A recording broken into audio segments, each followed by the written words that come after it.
সুপ্রভাত। আজ 21শে ফেব্রুয়ারি, আন্তর্জাতিক মাতৃভাষা দিবস। 1999 খ্রিস্টাব্দের 17 নভেম্বর আনুষ্ঠানিক জাতিসংঘের প্যারিস অধিবেশনে 21শে ফেব্রুয়ারিকে আন্তর্জাতিক মাতৃভাষা প্রস্তাব উত্থাপন করা হয়।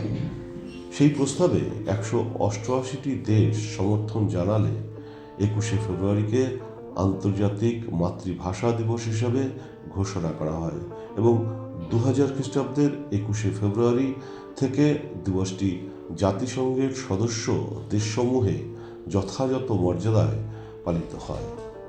বাংলা ভাষাকে রাষ্ট্রভাষা হিসাবে প্রাধান্য দিতে বাঙালির যে ভাষা চেতনার উন্মেষ ঘটে তাকে কেন্দ্র করে 1947 খ্রিস্টাব্দের নভেম্বর ডিসেম্বরে ঢাকা ভাষা আন্দোলনের সূত্রপাত ঘটে।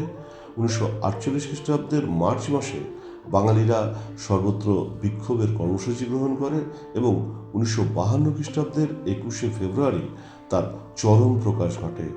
মাতৃভাষা বাংলাকে রাষ্ট্রভাষা করার দাবিতে ঢাকার রাজপথে আন্দোলনরত বাঙালি ছাত্রদের উপর পুলিশের গুলিবর্ষণে রফিক, জব্বার, সালাম, বরকত সহ অনেক তরুণ ছাত্র যুবক শহীদ হন।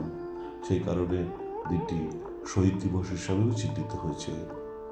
ভাষা শহীদদের শ্রদ্ধা জ্ঞাপন করে আমার কবিতা, আমার 21।